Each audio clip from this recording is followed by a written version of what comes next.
Hello guys, कैसे हैं आप लोग। तो स्वागत है आपका जीके जीएस क्लासेस में। ऐसे टीचर एकेडमी की जीके क्लासेस में आपका स्वागत है और मैं हूं शादाब आलम। तो दोस्तों, आज की इस क्लास में हम पढ़ने वाले हैं प्राग ऐतिहासिक काल, जिसको हम कहते हैं प्री हिस्ट्री। और प्री हिस्ट्री को जो है तीन भागों में बांटा गया है और वो है आपके, एक तो पाषाण काल है, दूसरा है आपका कांस्य काल या कांस्य युग उसको आप कह सकते हैं, और तीसरा है आपका लोह युग, यानी कि जिसमें लोहे का आविष्कार हुआ। तो ये तीन पार्ट में आपका डिवाइड किया गया है। स्टार्टिंग से इसको पढ़ेंगे। इससे पहले की क्लासेस में हम प्राचीन भारत का इतिहास पढ़ चुके हैं। प्राचीन भारत के इतिहास के स्रोत क्या है, कहां-कहां से हमें उन चीजों का पता चलता है, वेद क्या है, चारों वेदों के बारे में हमने पढ़ा था। लेखकों के बारे में हमने पढ़ा कि कौन-कौन से राइटर्स हैं जिन्होंने भारत के प्राचीन इतिहास के बारे में पुस्तकें लिखी हैं। तो वो सारी वीडियोस आप चैनल पे जाकर देख सकते हैं। चैनल पर आप विजिट करेंगे, वहां पे आपको सारे लेक्चर वीडियोस मिल जाएंगे। बहुत जबरदस्त इसी तरह पीपीटी के माध्यम से आपको जो है चित्रों के माध्यम से सारी चीजें समझाई गई है। वीडियो देखते देखते ही आपको पूरी जीके याद हो जाएगी, आपको अलग से पढ़ने की जरूरत भी नहीं पड़ेगी। तो अगर आप नए हैं चैनल पर तो चैनल को सब्सक्राइब कर लो, साथ में बेल आइकन जरूर दबाना। उससे आपको नोटिफिकेशन मिलती रहेगी जितनी भी वीडियोस आएंगी। और जब आप बेल आइकन दबाते हैं तो उस पर ऑल वाले पे क्लिक किया करो ताकि आपको नोटिफिकेशन मिले। अगर आप ऑल पे क्लिक नहीं करेंगे तो नोटिफिकेशन आपको टाइम पे नहीं मिलेगी। तो चलिए शुरू कर लेते हैं। तो ये आपकी जो क्लासेस हैं, ये बहुत ही इंटरेस्टिंग तरीके से और बहुत ही रोमांचक तरीके से सारी जानकारी आपकी इकट्ठी की गई है। और आप किसी भी कॉम्पिटिटिव एग्जाम्स की तैयारी कर रहे हो, ये जीके क्लासेस आपकी सभी में काम आएगी। फुल, चाहे आप कॉम्पिटिटिव एग्जाम्स की करें, और अगर आप इसको थ्योरी में भी लिखना चाहते हैं तो यहाँ पे इतना कंटेंट है कि इसको आप थ्योरी में भी लिख सकते हैं। तो इससे बेस्ट आपको जीके क्लासेस कहीं नहीं मिलेगी। तो साथ में हमारे चैनल के जुड़े और लंबे समय तक आपको सारी क्लासेस, पूरी complete history, geography, civics, current affair, सारी जीके आपको इसी चैनल पर मिलती रहेगी। तो ये आपके लिए बहुत अच्छा प्लेटफॉर्म है, इसके साथ में जुड़े आप। चलिए, आज का जो हमारा टॉपिक रहेगा यहाँ पर,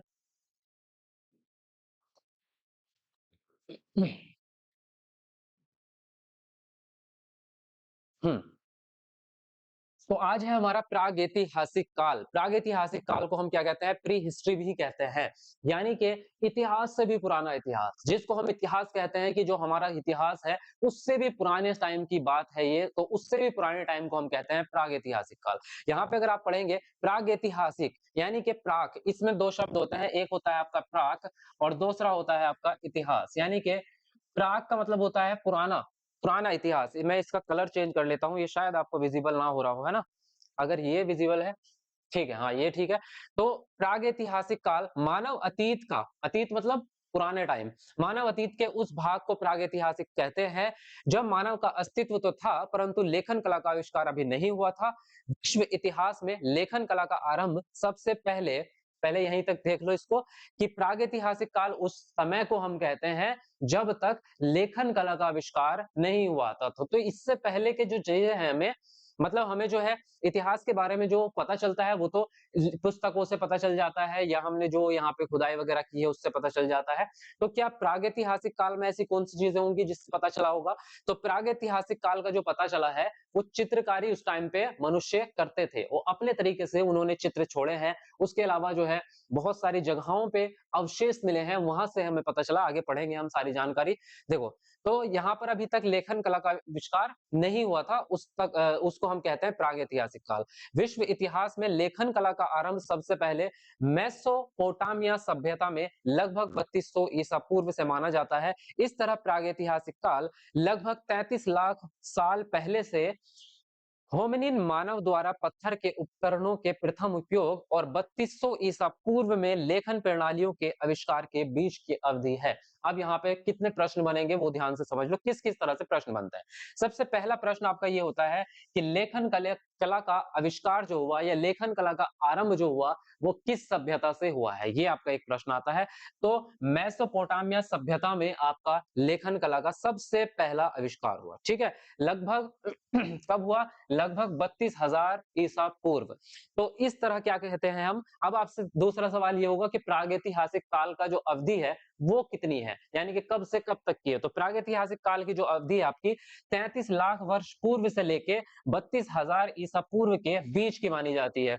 और यहाँ पर जो है 32,000 ईसा पूर्व में जो विशेषताएं हैं वो ये है आपके, कि यहाँ पर जो है होमिनिन मानव ने पत्थरों का उपकरण का प्रथम उपयोग किया था और लेखन प्रणालियों का आविष्कार यहाँ पे हो गया था। तो इसके बीच की अवधि जो है उसको हम कहते हैं प्रागैतिहासिक काल। अब यहाँ पे मैं आपको कुछ चित्र दिखा रहा हूँ, यहाँ पे आप देख सकते हैं चित्रों को। तो इस चित्रों को अगर आप देखेंगे, थोड़ा सा मैं बड़ा कर देता हूँ, ठीक है, ये देखो। तो इस तरह से जो है चित्र आप देख सकते हैं। ये उनके उस टाइम के जो ह्यूमन रहे होंगे, जो उस टाइम पे जो मानव थे, उनके द्वारा बनाई गई ये चित्रकारी है। उनके गुफाओं में, पत्थरों पे, पहाड़ों पे इस तरह की चित्रकारी। तो यहाँ पे ये किसी पशु का उन्होंने बनाया है, जैसे कि ये देखने से गाय या भैंस जैसा कोई पशु लगता है। यहाँ पर जो चित्र दिखते हैं आपको, ये हिरन जैसे कोई चित्र बनाए गए हैं। यहाँ पर जो है ये गाय के चित्र साफ-सुथरे हमें नज़र आ रहे हैं। इनके ऊपर आप अगर देखेंगे ध्यान से, तो ये जो है व्हाइट कलर के धब्बे हैं और ब्लैक कलर है, तो ये आजकल की जो गाय हैं, उनसे बहुत मिलती-जुलती चीज़ें हैं। तो यहाँ पे आप देख सकते हैं, एक ये जो चित्र हमें दिखता है, ये चित्र हमारा जो है कुत्ता और बिल्ली, ये 2 चीज़ों से मैच होता हुआ हमें चित्र दिखता है। इस तरह की जो है चित्रकारी हमें देखने को यहाँ पे मिली है। उसके अलावा बात करें, तो ये हाथ का प्रिंट है एक। यहाँ पे ये ह्यूमन मानव के खुद के हाथ का। किसी ने क्या होगा कि ऐसे अपना हाथ जो है दीवार पर रख के, उसके ऊपर से उसने जो भी है कालक पोत दी होगी और हाथ की आकृति छप गई होगी। तो इस तरह की ये जो गुफा में आपके जो है एक जगह ये चित्र मिला है उस टाइम का। उसके अलावा ये एक सभ्यता है जो खोज करके निकाली गई है। इसको हम मानते हैं कि ये प्रागैतिहासिक काल की सभ्यता है। ठीक है? अब हम बात करते हैं, चलिए अब नेक्स्ट पे चलते हैं हम आगे, इससे आगे बढ़ते हैं। इस काल में यानी कि प्रागैतिहासिक काल में मानव इतिहास की कई महत्वपूर्ण घटनाएं हुई हैं, जिसमें हिमयुग, हिम मतलब बर्फ, तो उस टाइम पे बर्फ ही रहती थी पूरे पृथ्वी पे। मोस्टली ज्यादातर जगहों पे जो है बर्फ ज्यादा थी, इसलिए इसको हिमयुग कहा जाता है, जैसे कि आप इस चित्र में देख पा रहे हैं। उसके अलावा मानवों ने अफ्रीका से निकलकर अन्य स्थानों में विस्तार किया। आग पर स्वामित्व यानी कि आग का जो आविष्कार हुआ है वो भी प्रागैतिहासिक काल में ही हो गया था। आग पर स्वामित्व पाना, कृषि का आविष्कार, कुत्तों व अन्य जानवरों का पालतू बनाना इत्यादि शामिल है। ऐसी चीजों के केवल चिन्ह ही मिलते हैं। चिन्ह, ये ही चिन्ह जो मैंने आपको दिखाए हैं, जो चित्र हम देखते हैं, तो इन चित्रों के माध्यम से हमें पता चलता है कि वहां पे जो है, अगर इस चित्र को आप फिर से एक बार देखेंगे ध्यान से, देखो मैं आपको दिखाता हूँ यहाँ पर, थोड़ा मैं आपको ज़ूम करके दिखाता हूँ ये वाला चित्र। तो इस चित्र को अगर आप देखेंगे, तो यहाँ पे एक घोड़े जैसी आकृति है और इसके ऊपर जो चित्र बना है ऐसा लग रहा है कि इसके ऊपर कोई बैठा है, कोई मनुष्य, है ना? इसी तरह के है और ये घोड़े जो है लाइन से हैं। 1, 2, 3, 4 इस तरह के बहुत सारे घोड़े हैं, ठीक है? और यहाँ पर जो है कुछ बच्चे दिखाए गए हैं जो और भी खेल रहे होंगे या कुछ कर रहे होंगे। तो इससे हमें ये पता चलता है कि उस टाइम पे जो है मनुष्य ने आप इन जानवरों को जो है पालतू जानवर बना लिया था, यानी कि पशुपालन उस टाइम पे शुरू हो गया था। इससे हमें इन चित्रकारी से पता चलता है। इसी प्रकार के यहाँ पे आप देख सकते हैं कुछ चित्रकारी है, इसमें ये घोड़े जैसी आकृति आपको दिख रही है, तो घोड़े को इन्होंने पालतू पशु बनाया होगा। और भी चीजें हैं, तो इस तरह की चीजें जो है यहाँ पे हमें देखने को मिलती है, ठीक है? उसके अलावा कृषि का आविष्कार हुआ, कुत्ता व अन्य जानवरों को पालतू बनाया गया इत्यादि शामिल है। ऐसी चीजों के केवल चिन्ह ही मिलते हैं, जैसे कि पत्थरों के प्राचीन औजार, पुराने मानव पड़ावों के अवशेष और गुफाओं की चित्रकारी इत्यादि, जो कि हमने यहाँ पे दिखाया। पहिए का आविष्कार भी इस काल में ही हो चुका था और जो कि प्रथम वैज्ञानिक आविष्कार था। तो कभी आपसे पूछा जाए प्रथम मनुष्य का प्रथम वैज्ञानिक आविष्कार क्या है, तो वो है आपका पहिए का आविष्कार, ठीक है? उसके आगे बढ़ते हैं हम अभी।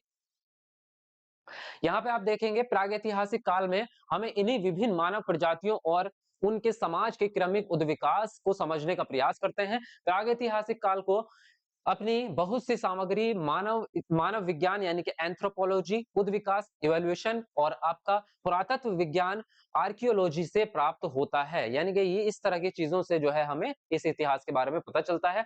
इतिहासकार इतिहास को 3 मुख्य युगों में बांटते हैं। कौन-कौन से? पाषाण युग, जब औजार व हथियार केवल पत्थर के ही बनते थे, तो उसको हमने पाषाण युग मान लिया है। उसके बाद करें, दूसरा है आपका कांस्य युग, जब औजार व हथियार कांसे के अंश के बनाने लग गए थे।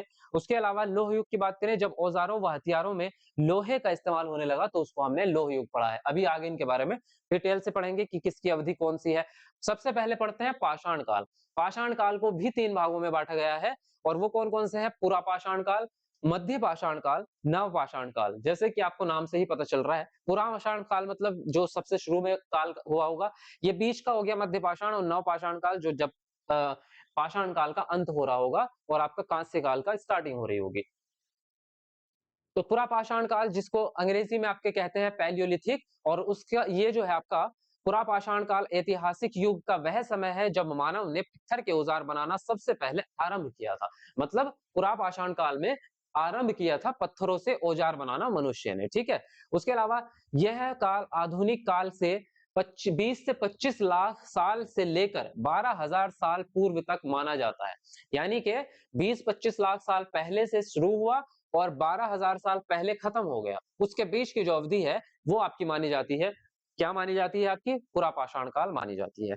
इस दौरान मानव इतिहास का 99% विकास हुआ। यहाँ पे अगर आप देखेंगे तो ये जो है मानव पुरापाषाण काल का, ये पत्थरों से औजार बना रहा है। इसको आप साफ सुथरा देख पा रहे होंगे, इसमें चित्र आपको दिख रहा होगा। हाथों से ही ये जो है एक पत्थर को हाथ में पकड़ते थे औजार की तरह, और दूसरे पत्थर को लेके उस पे चोट मार के उसका जो है नुकीला उसको बना दिया जाता था, इस तरह से तोड़ फोड़ के। आज के जमाने में भी बहुत सारी जो मूर्ति जो बनाई जाती है, मूर्ति बनाने का प्रक्रिया यही होती है कि एक बड़ा पत्थर लेके उसको छोटा छोटा उस पे हथौड़ी से, या आजकल तो बारीक औजार बहुत ज्यादा हो गए हैं, लोहे के बहुत चीजें, तो उनसे जो है उसको फाइन करके एक मूर्ति बनाते हैं। तो हथियार बनाने का भी इनका जो था वो यही तरीका था कि एक पत्थर को लेकर के उस पे चोट मार मार के उसको तोड़ देते और उसको बारीक कर देते थे बना बना के। यहाँ पे इस तरह के आप देख सकते हैं अलग अलग प्रकार के इन्होंने हथियार बनाए हैं पत्थरों के। तो ये नुकीले हैं, कुछ पतले हैं, कुछ मोटे हैं, तो सब तरह की चीजें इन्होंने बनाई थी उस टाइम पे।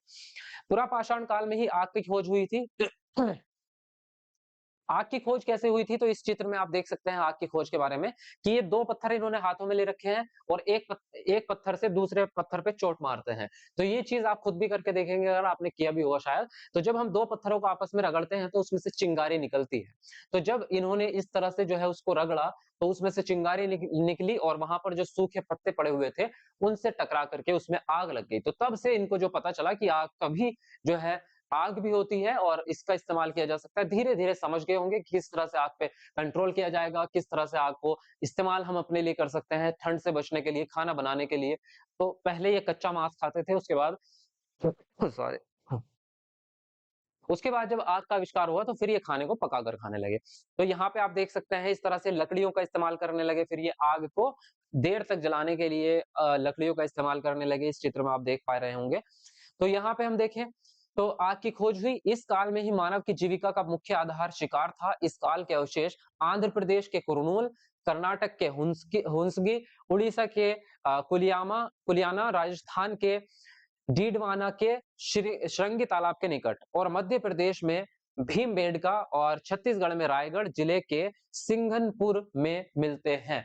तो ये जो नाम है ये बहुत ज्यादा इंपॉर्टेंट होते हैं एग्जाम के बेस से, यानी कि एग्जाम में जो चीजें पूछी जाती हैं वो नाम बहुत पूछे जाते हैं कि कौन सी चीज कहाँ पर मिली है, कौन से अवशेष किस जगह पर मिले हैं। तो ये नाम आप लोग जो है इसको चाहे स्क्रीनशॉट ले लो या नोट कर लो, इनको याद जरूर रखना। इन अवशेषों की संख्या मध्य पाषाण काल से प्राप्त अवशेषों से बहुत कम है, यानी कि पूरा पाषाण काल में कम अवशेष मिले हैं, नव पाषाण काल में नहीं, मध्य पाषाण काल में उससे ज्यादा अवशेष मिले हैं। तो इस तरह से इसको पढ़ सकते हैं आप। आगे बढ़ते हैं। इस काल को जलवायु परिवर्तन तथा उस समय के पत्थर के हथियारों तथा औजारों के प्रकारों के आधार पर निम्न 3 भागों में विभाजित किया गया है। यानी कि पाषाण काल को तो 3 में करा था हमने, किसमें? नव पाषाण काल, नहीं सॉरी, पुरापाषाण काल, मध्य पाषाण काल और नव पाषाण काल। इनमें से अब हम पढ़ रहे थे सबसे पहले नंबर वाला पुरापाषाण, लेकिन पुरापाषाण को भी 3 भागों में डिवाइड कर दिया। जो सबसे पहला वाला था पुरापाषाण काल, उसको भी 3 भागों में डिवाइड कर दिया। कौन-कौन से? निम्न पुरापाषाण काल, मध्य पुरापाषाण काल और आपका जो है अब आगे आएगा। देखो तो 3 भागों में विभाजित किया। पहला आपका निम्न पुरापाषाण काल। तो यहाँ पे देख सकते हैं निम्न और पुरापाषाण काल। तो ये पुरापाषाण काल का लंबा समय है। इस समय मनुष्य पत्थरों से निर्मित सॉरी एक्चुअली मुझे 2-3 दिन से कोल्ड हो रहा था, तो इसलिए थोड़ा-सा बोलने में कठिनाई हो रही है। चलिए, तो पत्थरों से निर्मित औजार का प्रयोग करते थे, जैसे कि आपका हस्त कुठार, खंडक, विदारणी। अधिकांश पुरापाषाण युग हिम युग के से गुजरा है और निम्न पुरापाषाण स्थल भारतीय द्वीप के लगभग सभी क्षेत्रों में प्राप्त होता है, जिसमें असम की घाटी, सिंधु घाटी, बेलन घाटी तथा नर्मदा घाटी प्रमुख है। तो ये एक सेकंड।